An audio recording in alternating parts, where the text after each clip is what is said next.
మాతృ సంహిత. రచన శ్రీ కొండముది రామకృష్ణ అన్నయ్య గారు. వ్యాసం 144. లలితా కోటినామ పారాయణ. అమ్మను అందరి అమ్మగా గుర్తించి అమ్మ ఆదేశానుసారం అనవరతం లలితా సహస్రనామ స్తోత్ర పారాయణం చేస్తూ తుదకు వస్తున్నానమ్మా అమ్మా అంటూ అంతిమ శ్వాస వదిలి అమ్మలో ఐక్యం చెందిన శ్రీ హైమవతీదేవి అర్చామూర్తిగా ఆలయంలో వెలిసి సుమారు 12 సంవత్సరాలు నిండుతున్నాయి. హైమ ప్రేమకు మారుపేరు, కరుణకు కాణాచి. ఆమె ఆకారం లలితం, ఆలాపం లలితం, అంతరంగం లలితం, ఆచరణ లలితం. హైమవతి సంబంధి సర్వము లలితమే. ఆమె లలితా స్వరూపిణి అయిన అమ్మను స్తుతించి ఆ అమ్మ అనుగ్రహంతో స్వయంగా లలితాకృతి ధరించి అశేష జనానికి ఆరాధ్యమూర్తి అయి వెలుగొందుతున్నది. బ్రహ్మవిత్ బ్రహ్మైవ భవతి అనే ఉపనిషద్వాక్యం ప్రకారం బ్రహ్మవేత్త బ్రహ్మమే అయినట్లు అనన్య భావంతో లలితను ఆరాధించిన వారు లలితగానే పరిణితి చెందుతారు. రాత్రౌ యశ్చక్రరాజస్తామర్చయేత్ పరదేవతాం సయేవ లలితారూపా తద్రూపా లలితా స్వయం న తయోర్విద్యతే భేదో భేదకృత్ పాపకృత్ భవేత్ అని లలితా రహస్యనామ సాహస్ర ఫల నిరూపణంలో చెప్పబడింది. రాత్రి యందు అంటే ఇక్కడ రాత్రి పదం దైవత్వ భావనకు సంకేతం. రాత్రి యందు చక్రరాజస్థిత అయిన పరదేవతను అర్చించిన వ్యక్తి లలితా స్వరూపుడవుతాడు. లలితాదేవి తాను తద్రూపిణిగా అవుతుంది. వారిద్దరికీ భేదం లేదు. భేదబుద్ధి తలపెట్టిన వారు పాపం చేసిన వారవుతారు అని పై శ్లోకాల తాత్పర్యం. మానవిగా ఉద్భవించిన హైమవతి ప్రేమ, దయ, త్యాగాది దివ్యగుణ సంపత్తితో మాధవిగా మారి మహీతలంలో కన్యాలోకానికి ఆదర్శమూర్తిగా విలసిల్లింది. శ్రీ హైమవతీదేవి దివ్యతత్వాన్ని గుర్తించిన అదృష్టవంతులలో శ్రీ రాచర్ల లక్ష్మీనారాయణ ఒకరు. హైమ అర్చామూర్తిగా అవతరించినప్పటి నుండి ఆయన ఆ దేవిని జపతపాలతోనూ అభిషేక పారాయణాదులతోనూ అర్చిస్తూనే ఉన్నారు. ఈ పుష్కరకాలంలో ఆయన సుమారుగా ఆ దేవి నామాలను ఏదో రూపంలో 1,000,000 పర్యాయాలు జపించి ఉండొచ్చు. 12 సంవత్సర విస్తృతమైన సమయాన్ని తపఃకాలంగా పెద్దలు భావిస్తారు. శ్రీ హైమవతి దివ్యానుగ్రహానికి పాత్రులైన శ్రీ లక్ష్మీనారాయణ చేస్తున్న నిరంతర దీక్షాయుతమైన తపస్సు ఫలించిందేమో మరి. తాను ఇన్నేళ్లుగా చేసిన లలితాకోటి నామార్చన ఒక్కనాడే సంపూర్ణంగా జరగాలన్న సంకల్పం ఆయనకు కలిగింది. ఆ సంకల్ప బలమే వచ్చే నవంబర్ నెల 10వ తేదీ హైమవతి జయంత్యుత్సవ సందర్భాన జరగనున్న లలితాకోటి నామార్చన కార్యక్రమానికి శ్రీకారం చుట్టింది. భారతదేశంలో పుణ్యతీర్థాలని ప్రసిద్ధి చెందిన 12 పుష్కర తరంగిణీమ తల్లుల నుండి తేబడిన పవిత్ర జలాలతో తెల్లవారుజామున నిర్వహింపబడే మహారుద్రాభిషేకంతో నాటి కార్యక్రమం మొదలవుతుంది. తరువాత లలితా సహస్రనామ, త్రిశతి, ఖడ్గమాల, అష్టోత్తర శతనామ పారాయణాలతో కోటి నామార్చన కొనసాగుతుంది. భక్తి శ్రద్ధలు గల మాతృశ్రీ పాఠకుల యొక్కయు కోటి నామార్చన మహాయజ్ఞ భాగస్వాముల యొక్కయు ఉపయోగార్థమై ఈ సంచికలోనూ విడిగా పుస్తక రూపంలోనూ పై స్తోత్రాలు ముద్రింపబడినాయి. కేవలం ప్రస్తుత పారాయణార్థమై ప్రచురింపబడిన ఈ సహస్రనామ స్తోత్రాదులకు అనుబంధమైన పూర్వపీఠికాదులు వీనిలో చేర్చబడలేదు. ఏ విధంగా చూసినా ఈ కోటి నామార్చనకు ఒక విశిష్టత ఉన్నది.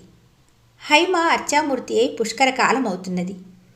ఈ యజ్ఞాన్ని సంకల్పించిన శ్రీ లక్ష్మీనారాయణ సాధనా కాలం పుష్కర వత్సర పరిమితం. రుద్రాభిషేకానికి వినియోగింపబడే పావన జలాలు పుష్కర వాహిని సమానీతాలు. ఈ పుష్కర సంఖ్య హైమాలయం యొక్క పవిత్రతను, ప్రాశస్త్యాన్ని తెలియజేస్తున్నది. హైమాలయం తపోధన నిలయం కావచ్చునని ఒక సందర్భంలో అమ్మ చేసిన సూచన సార్థకమవుతున్నదనటానికి పై ఘటనలు ప్రబల నిదర్శనాలుగా నిలుస్తాయి.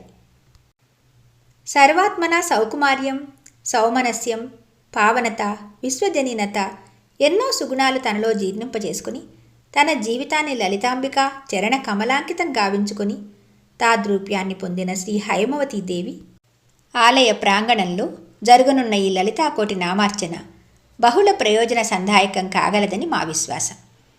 శ్రీ లలితా నామావళి లలిత పద భాసురమే కాక మహిత మధురార్థ గంభీరం కూడా. ఇందలి విలక్షణార్థమును తెలుసుకొనవలనంటే భగవతీ ప్రదత్త ప్రజ్ఞాచక్షు విచ్చుకోవాలి. అప్పుడు బుద్ధి కౌశలాన్ని బట్టి ఆ తల్లి తత్వం గోచరిస్తుంది. అందుకే ఆమె అంతర్ముఖ సమారాధ్య బహిర్ముఖ సుదుర్లభ అని పేర్కొనబడింది.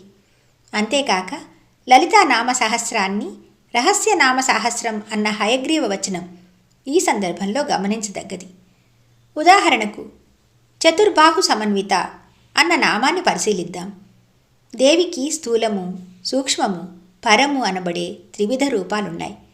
కరచరణాది సహితమైనది స్థూలము, మంత్రమయమైనది సూక్ష్మము, పావనామయమైనది పరము. స్థూల రూపంలో దేవి యొక్క 4 బాహువులు ధర్మార్థ కామమోక్ష సాధనాలై భక్తులను అనుగ్రహిస్తాయి. అవి ఆమె మంత్రమయమైన సూక్ష్మ రూపంలో చతుర్వేదాలకు ప్రతీకలవుతాయి. అవే ఆ తల్లి వాసనామయ రూపంలో మనోబుద్ధి చిత్తహంకారాలకు సంకేతాలుగా మిగులుతాయి. లోలాక్షి కామరూపిణి అన్న నామానికి స్త్రీల కామమును తీర్చు మన్మధుని యొక్క స్వరూపము గలది అని అర్థం.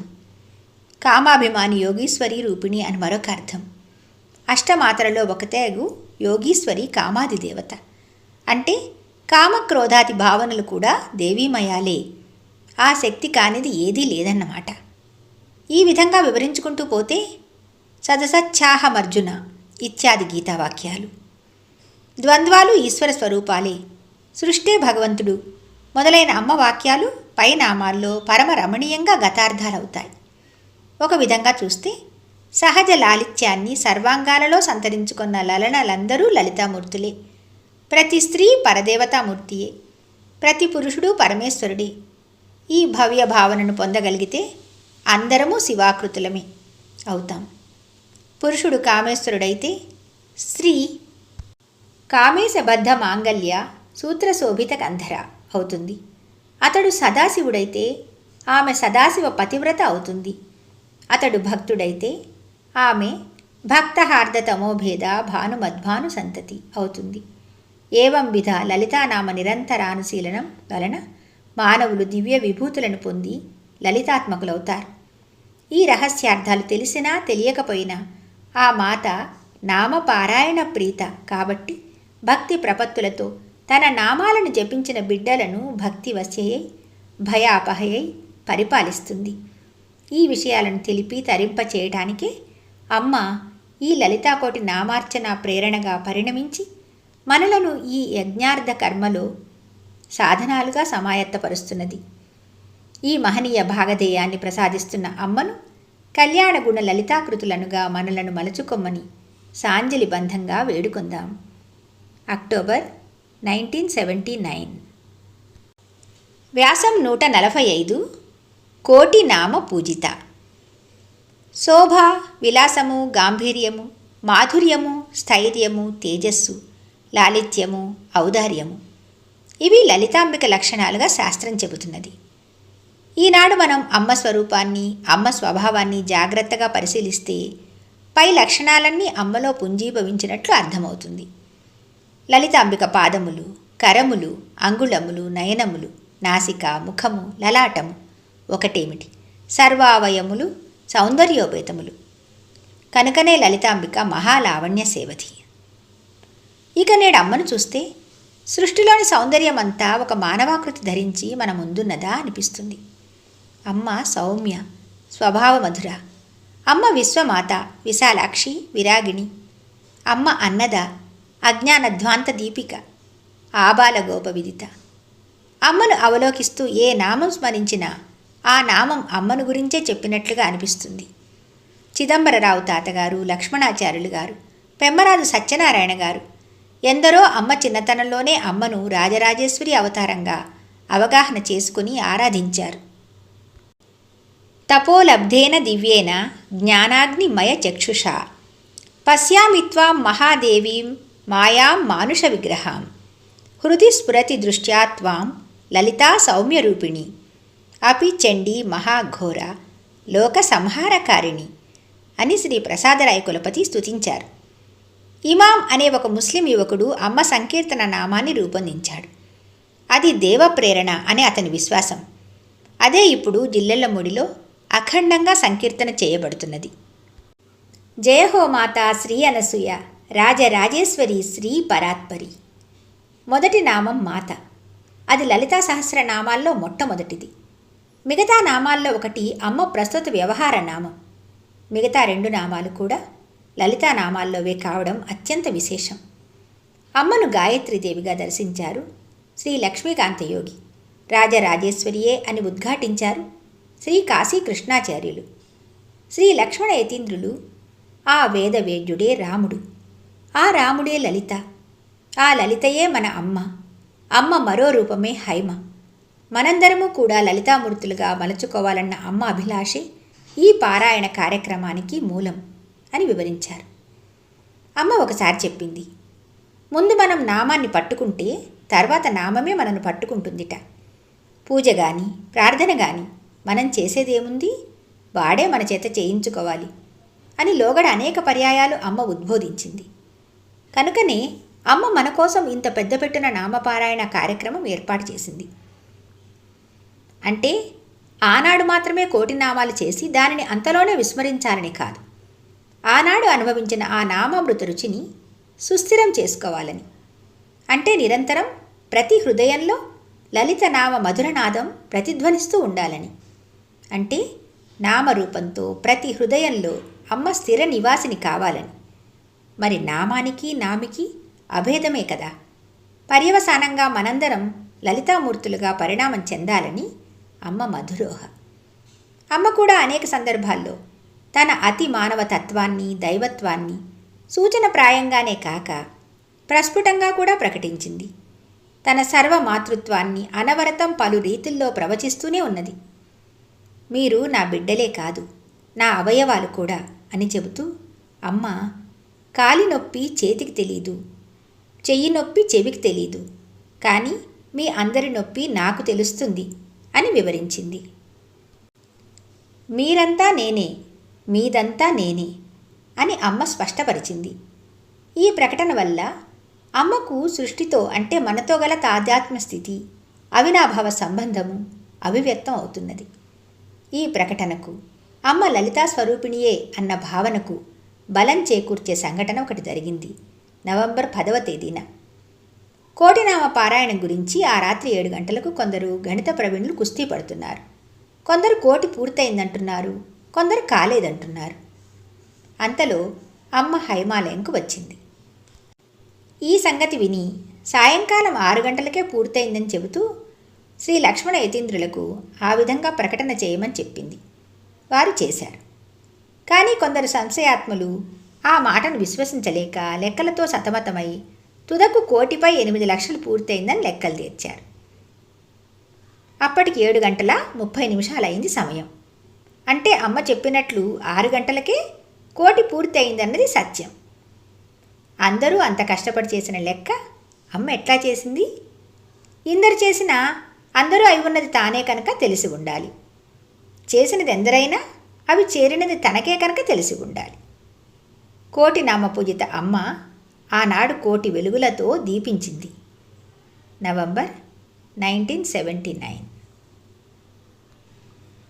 వ్యాసం 146. ఇది అమ్మ అంటే. గత మాసం 22వ తేదీన శ్రీ లక్ష్మణ యతీంద్రులు జిల్లెళ్లమూడి వచ్చారు. వారు సుప్రసిద్ధులైన యతీంద్రులే కాదు, రససిద్ధులైన కవీంద్రులు కూడా. వారి కవితా రచన ఆపాతమధురము, ఆలోచనామృతమునై రసస్ఫోరకంగానూ రమణీయంగానూ ఉంటుంది. వారి కవిత్వం వలనే కంఠం కూడా మనోజ్ఞమై గంభీరమై నినదిస్తుంది. అందువల్ల జిల్లెళ్లమూడి వాసులకే కాక అమ్మకు కూడా వారి కంఠం వినాలని ప్రగాఢమైన ఆసక్తి, వింటే పరమానందము. ఆ సాయంకాలం అమ్మ సన్నిధిలో వారి కవితాగానం ఏర్పాటు చేయబడింది. వారు లోగడ ప్రచురించిన క్వణత్ కింకిణి అన్న కావ్యం నుండి కొన్ని రసవద్ఘట్టాలను గానం చేస్తున్నారు.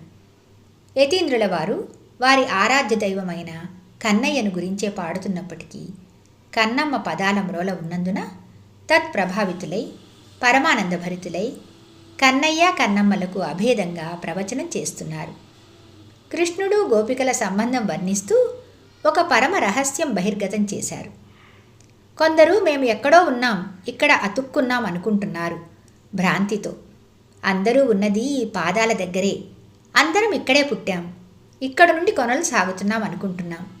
మన ద్వారా, ఈ శరీరం ద్వారా కొనలు సాగుతున్నది అమ్మలోని చైతన్యమే. శ్రీ యతీంద్రుల వారు చమత్కరిస్తున్నట్లు కనిపించినప్పటికీ ఆ ప్రసంగంలోనే ఒక విచిత్ర సత్యాన్ని ఆవిష్కరించారు. 7వ మైలు రాయి దాటి వచ్చిన వాడికి స్వంత ఇల్లు ఉండే యోగం లేదు. వాడి ఇల్లు అందరిల్లే అవుతుంది. తప్పదు అది. శ్రీ యతీంద్రుల వారు తన్మయులై పాడుతున్నారు, ప్రసంగిస్తున్నారు. శ్రోతలు పరవశులై ఆలకిస్తున్నారు, ఆనందిస్తున్నారు. అంతలో అమ్మ యతీంద్రుల వారి మెడలో ఉన్న పుష్పహారాన్ని తీసి క్రింద ఉంచింది. అది బరువుగా ఉన్నందువల్ల వారికి శ్రమ కలుగుతుందని అమ్మ ఆలోచన. వెంటనే చిరునవ్వుతో యతీంద్రుల వారు అన్నారు, అమ్మ అంటే అది. అమ్మ అంటే నిర్వచనం కోసం డిక్షనరీ చూడకండి, ఇక్కడ చూడండి. ఇది అమ్మ అంటే అని. సంఘటన చిన్నదా పెద్దదా అన్నది విచికిత్స కాదు. అమ్మ ప్రతి కదలికలో, ప్రతి క్రియలో మాతృత్వం పరిమళిస్తుంటుంది. అనుక్షణం వచ్చిన ప్రతివారు అన్నం తిన్నది లేనిది అమ్మ స్వయంగా విచారిస్తూ ఉంటుంది. కొందరు అన్నం తిని వస్తే వారికి అమ్మ ఏదైనా తినిపిస్తూ ఉంటుంది. ఆ తినిపించేటప్పుడు అమ్మ తీసుకునే జాగ్రత్తలు, చూపించే శ్రద్ధ మనను ఆశ్చర్యచకితులను చేయడమే కాదు, మన గుండెను కదుపుతాయి. అరటిపండు తినిపిస్తే అది మెత్తగా ఉన్నదా, గట్టిగా ఉన్నదా అని వత్తి చూసి మరీ తినిపిస్తుంది. బత్తాయి తొనలైతే గింజలను తానే తొలగిస్తుంటుంది. అన్నం పెట్టేటప్పుడైతే ఎవరికి ఎట్లా కావాలో విచారిస్తూ, కొందరికి కారం ఎక్కువగా, కొందరికి ఉప్పు తక్కువగా కలుపుతూ, కబుర్లు చెబుతూ కొసరి కొసరి పెడుతూ ఉంటుంది. ఆ మధుర సమయాల్లో ఎవరికి వారికి వారి వయసుతోని గుణాలతో నిమిత్తం లేకుండా తాము పసివాళ్లైనట్లు, తమ కన్నతల్లుల ఒడిలోనో చంకలోనో ఉన్నట్లు అనుభూతి కలుగుతుంది. మరి అమ్మ ఎవరికని, ఎందరికని? డిసెంబర్ 1979. జయ హో మాతా.